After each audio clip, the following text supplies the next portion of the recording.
नमस्कार, मैं हूं आपका दोस्त अतुल सिंघल। मित्रों, कार्यक्रम नमो इम्पैक्ट में मैं एक बार फिर आपके साथ हूं। इस कार्यक्रम में हम बात करते हैं केंद्र सरकार की नीतियों की और जानने की कोशिश करते हैं कि नीतियों का क्या असर आम लोगों पर पड़ रहा है। काफ़ी दिनों से हम देख रहे हैं कि टैरिफ वार चल रहा है। अमेरिका और भारत टैरिफ के मामले में आमने सामने हैं। भारत ने किसी भी हालत में झुकने से मना कर दिया कि वो अमेरिका के जो टैरिफ लगाया है, जो उन्होंने सैंक्शंस लगाई, उसके ऊपर झुकेगा नहीं। दूसरी तरफ प्रधानमंत्री नरेंद्र मोदी का कहना है कि 2047 तक देश को विकसित भारत बनाना है। अगर हम बात करें, शेयर मार्केट बढ़ रही है, कहीं सोने चांदी के दामों पर भी बड़ा फ्लक्चुएशन है। मोदी जी आत्मनिर्भर भारत की बात करते हैं। हमारे साथ हैं श्री अजय सिंघल जी, जो एक बड़े व्यवसायी हैं, ट्रांसपोर्टर हैं, साथ में सामाजिक व्यक्ति भी हैं। हम उनसे जानेंगे कि जो मोदी जी का नारा है विकसित भारत 2047, उसको वो किस तरीके से देखते हैं और ये कब तक पूरा होगा। बहुत बहुत स्वागत है आपका हमारे कार्यक्रम में सिंघल साहब जी। थैंक यू, नमस्कार।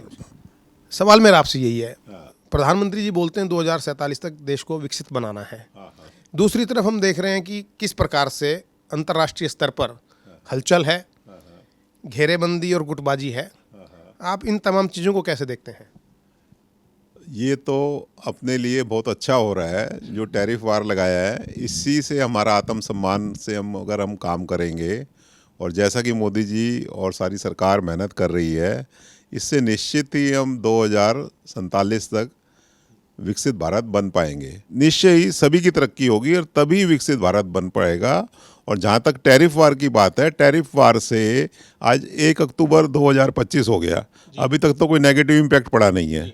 और अगर ऐसे ही हम डट के मुकाबला करते रहे तो ठीक है, थोड़ा बहुत तो फ़र्क पड़ेगा, लेकिन ज़्यादा कोई फ़र्क पड़ने की उम्मीद नहीं है।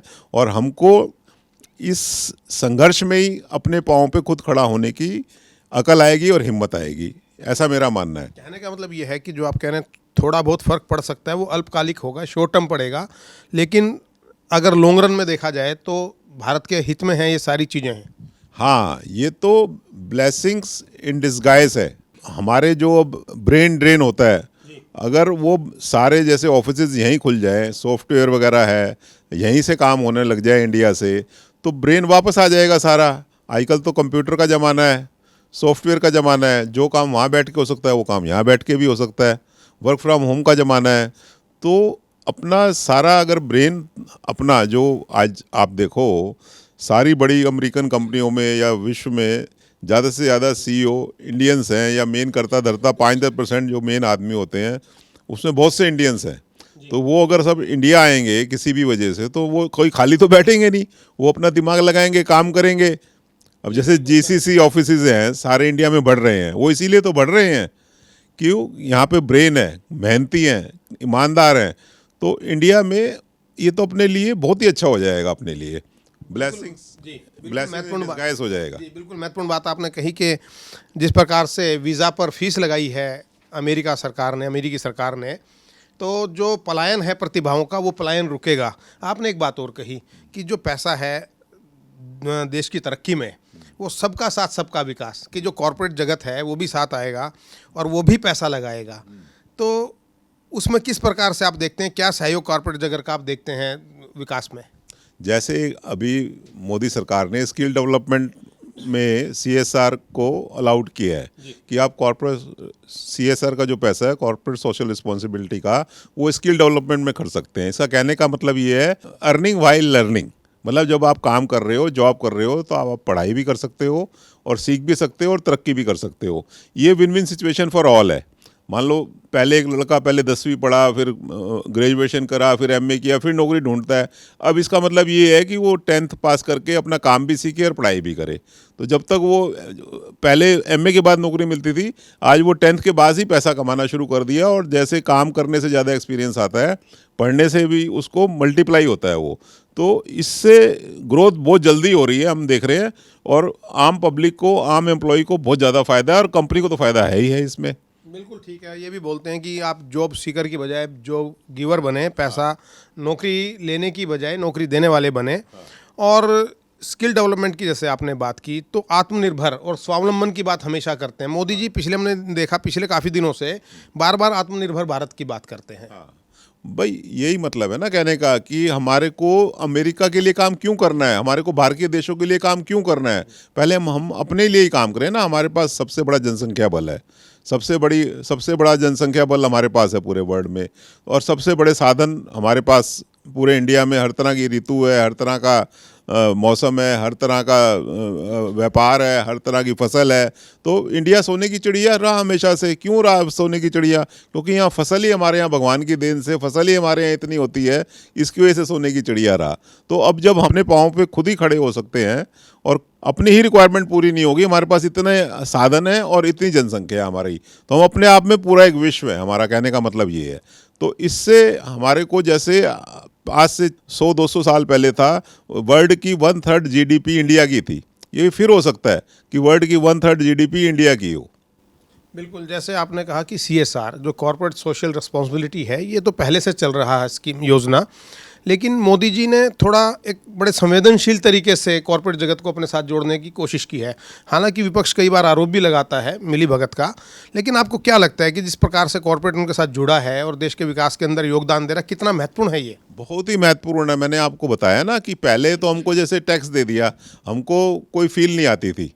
अब हम कॉर्पोरेट और सोशल रिस्पॉन्सिबिलिटी में जब सबके साथ जुड़ते हैं तो हमको अंदर से फील आती है। मैं तो बल्कि ये रिक्वेस्ट करूंगा कि अभी 2% है, इसको बढ़ा के 4 या 5% कर देना चाहिए, ताकि और हमारे से भलाई हो और हमको अच्छा लगे और win win situation for all बने। आप बड़ी गंभीर बात कर रहे हैं कि CSR का जो परसेंटेज है 2 से बढ़ाकर ज़्यादा कर देना चाहिए, क्योंकि जो CSR का पैसा है यानी कॉर्पोरेट सोशल रिस्पॉन्सिबिलिटी, जो एक उत्तरदायित्व है बड़ी कंपनियों का समाज के प्रति, सामाजिक उत्तरदायित्व है, शिक्षा, स्वास्थ्य, पर्यावरण और जागरूकता के लिए इस पैसे को खर्च किया जा सकता है। अजय सिंघल जी जो ओम लॉजिस्टिक के चेयरमैन हैं, बड़ी ट्रांसपोर्ट कंपनी है, आप अक्सर पर्यावरण को लेकर मैंने देखा आप काफ़ी काम करते हैं, पौधे बांटते हैं, लाखों पौधे बांटते हैं, उसके पीछे क्या विचार कार्य करता है? बस यही विचार है, सबका साथ सबका विकास। हमारे को लगता है कि हम ट्रक चलाते हैं, डीजल चलाते हैं, तो हम पोल्यूशन बहुत कर देते हैं, उसको कंपनसेट करने की कोशिश करते हैं। हमने 4-5 नर्सरी बना रखी है, हम ज़्यादा से ज़्यादा पेड़ लगाते हैं, बांटते हैं सबको, ताकि जो हमने नुकसान किया है उसकी हम भरपाई कर सके। ये तो बहुत आपकी पॉजिटिव सोच है। और आपने कहा कि CSR में अगर ज़्यादा पैसा देना पड़े तो वो भी दे सकते हैं।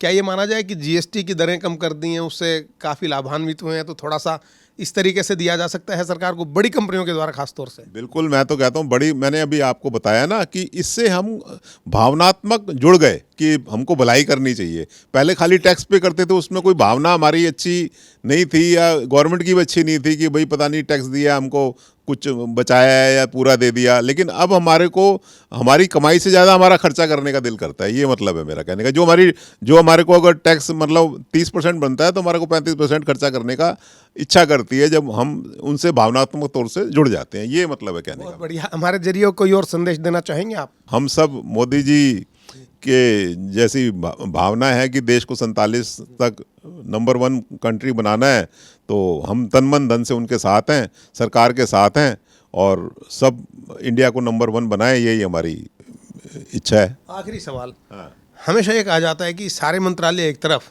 और सड़क परिवहन मंत्रालय दूसरी तरफ। आप चूंकि एक बड़े ट्रांसपोर्टर हैं, दिन भर आप या ये कहिएगा आपके ट्रक, कुछ भी कहिएगा, वो सड़कों पर रहते हैं।